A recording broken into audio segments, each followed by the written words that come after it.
Terus apa lagi? Nah, terus tentunya baru saja diupdate nih di IAIN. Ya. Tanggal 3 sampai tanggal 20 saya menyarankan untuk seluruh mahasiswa jangan bayar UKT. Ya, ini himbauan. Himbauan ini. Ya, asik sih kemarin sih ada edaran tiba-tiba tanggal 3 sampai 30 Juli. 30 Juli ya kita diharuskan untuk bayar uang kuliah tunggal. UKT. Yang disebut UKT kita. Jadi ya lucu ya momentumnya ini, maksud saya kita masih UAS, istilahnya masih berpikiran untuk ngerjakan tugas-tugas dan lain sebagainya, sedangkan kita mahasiswa itu kebanyakan hampir 70% lah saya bisa mengatakan mahasiswa bayar kuliah sendiri ya. Kayak gitu loh 70%. Ya walaupun masih kadang dibantu atau masih ada yang dibayarkan oleh orang tua, itu kalian harus bersyukur gitu loh. Tapi saya rasa 70% mahasiswa sudah membayar kuliah sendiri. Dengan adanya momentum kayak gitu, secara sosial saya melihat di mahasiswa kurang baik juga, kurang etis. Kurang etisnya kayak gini. Yuklah tunggu dulu semester ini rampung kayak gitu loh. Biarlah mahasiswa itu fokus dulu apa yang ditugaskan kayak gitu loh. Ditugaskan, kemudian nanti nunggu momentum. Dan saya rasa juga kok tahun ini sepi banget, sepi kayak gini. Sepi biasanya apanya nih? Pandemi gini loh, pandemi apalagi PPKM kayak gini, ekonomi mahasiswa, ekonomi orang tua mahasiswa saya rasa juga berpengaruh kayak gitu loh. Penghasilan terus terganggu, sekarang ada jam malam, dibatasi pembeli, harus take away dan lain sebagainya kayak gitu. Iki pandemi memukul kita banget kayak gitu. Enggak hanya di sektor kesehatan juga, sektor ekonomi dan sosial terutama pun kita terpukul kayak gitu. Apalagi mahasiswa yang menopang biaya kuliahnya sendiri. Saya rasa menopang biaya kuliah sendiri pun mereka masih menjadi pekerja yang istilahnya di standar UMR kita, bukan yang digaji 1 bulan 3 juta, 1 bulan 4 juta, nggak kayak pegawai negeri sipil. Mereka bahkan ada yang 1 bulan 600.000, 1 bulan 900 kayak gitu loh. Belum sama makan, belum sama kalau yang cowok ngerokoknya dan sebagainya gitu ya, repot loh Sul. Bensin juga gitu kan. Ya, kalau Anda sendiri gimana nyikapinya untuk UKT ini? Saya alhamdulillah masih terbuka aja, masih terbuka. Oke. Jadi melihat surat edaran itu, surat edaran ya memang secara psikologis paling tidak memikirkan kan tentunya. Masih UAS, ternyata ada edaran ini gitu kan. Harus bayar pakai mana? Karena tadi juga kebanyakan ya memang teman saya sendiri kan itu juga banyak yang ada yang nge-Grab, kemudian ada juga yang sambil jualan cireng, kemudian jaga toko, jaga kopi yang di pinggir jalan, gorengan ataupun masakan yang lainnya. Nah, sedangkan pendapatannya kan kira-kira dipukul rata paling tidak 1 juta lah, ataupun 700.000 nih, 700.000 untuk kehidupan seharinya. Belum nanti apalagi dengan adanya saat ini kan, belum selesainya UAS sudah dipukul itu, gitu kan. Nah, terus juga menanggapi di PPKM nih, saya sepakat juga dengan adanya PPKM ini bagus ya, bagus kok. Namun yang saya miris, buat saya miris itu misalkan nih ada warung makan mie ayam, bukanya biasanya jam 9 malam. Wah, ya repot. 9 malam sudah disuruh tutup, baru aja dorong gerobak gitu kan. Iya repot ya gitu.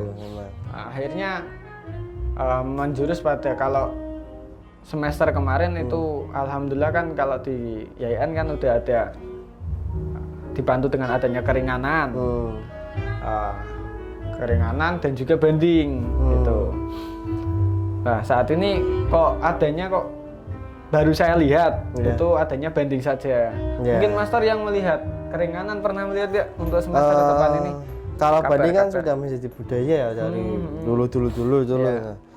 Kalau untuk keringanan nih, kalau saya lihat dari tahun sebelumnya, 2 semester kemarin ada. Yang semester, maksudnya pandemi awal semester saat itu ada keringanan 15% kalau nggak salah. 15%. Akan tetapi dengan syarat dan ketentuan yang berlibat gitu loh. Satu itu, terus kemudian tahun berikutnya juga masih 15%, terus juga dengan ketentuan juga yang masih berlibat juga. Saya rasa kayak gini, bisa nggak sih ketika ada peraturan keringanan tapi dengan syarat yang nggak seribet itu loh. Cukup misal KTM, surat pernyataan, terus juga kakak keluarga kayak gitu loh, surat pernyataan bahwasanya saya terdampak COVID dan menurut saya udah cukup kayak gitu. Soalnya ini COVID itu nggak mandeng daerah sini, daerah sana, kota ini, kota itu, nggak mandeng itu. Saya rasa saya juga bisa mengatakan, kalau boleh mengatakan, untuk tahun ini UKT 15% dikurang itu semuanya tanpa adanya persyaratan. Iya, tanpa ada persyaratan gitu ya. Kayak gitu. Toh menurut saya juga 15% kurang. Yang menurut saya relevan ya 50%. Kayak gini loh, 50% dalam artian ya nggak tahu ya nanti UKT ini larinya kemana dan lain sebagainya. Tapi dengan keadaan sistem perkuliahan kita untuk daring kayak gitu loh, toh kuota juga nggak tentu 1 bulan dapat ya gitu loh. Banyak loh teman-teman yang udah input dan lain sebagainya nggak dapat ya gitu. Kuota 10 giga itu untuk harga di outlet hanya 80.000 mungkin. Enggak nyampe gitu ah. Enggak nyampe ya, katakanlah 80.000 lah. Mahal-mahalnya 80.000 untuk 1 bulan 80 kayak gitu kan. Juga kurang bagi kita loh.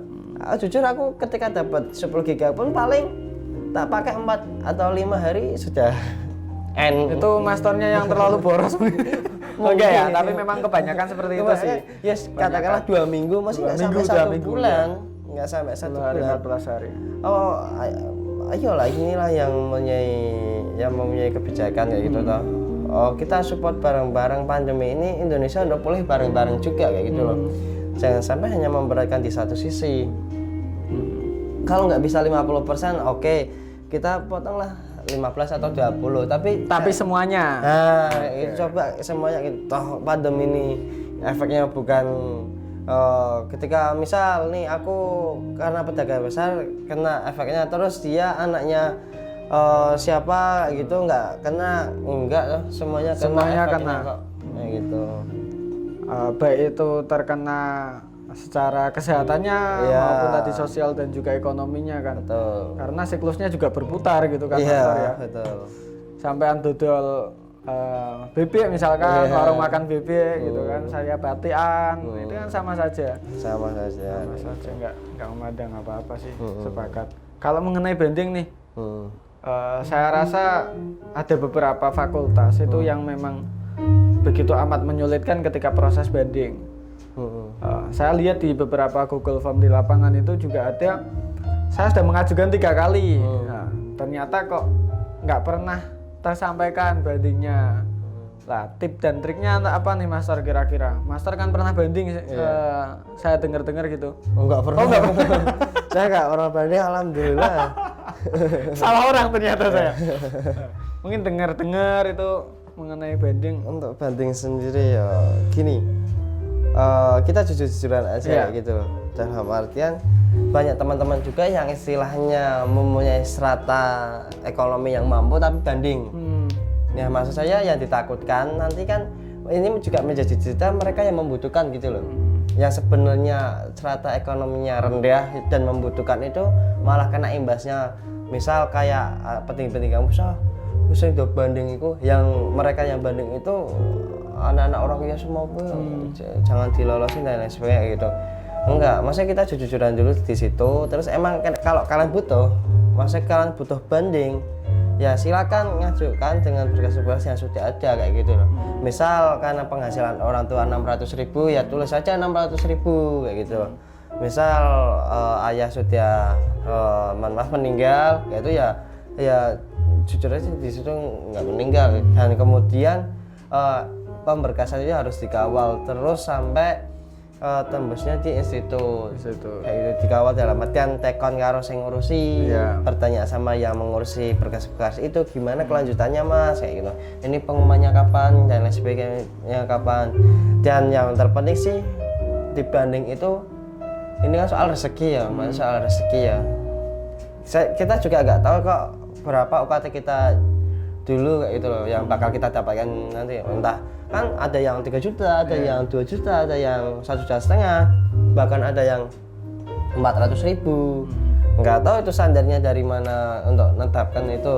Tapi kan karena ada yang keberatan ya silakan banding dengan ketentuan yang sudah ada, terus kawal pemberkasannya. Insya Allah kalau emang bener membutuhkan itu pasti bisa. Masih bisa ya? Iya, masih bisa. Oke.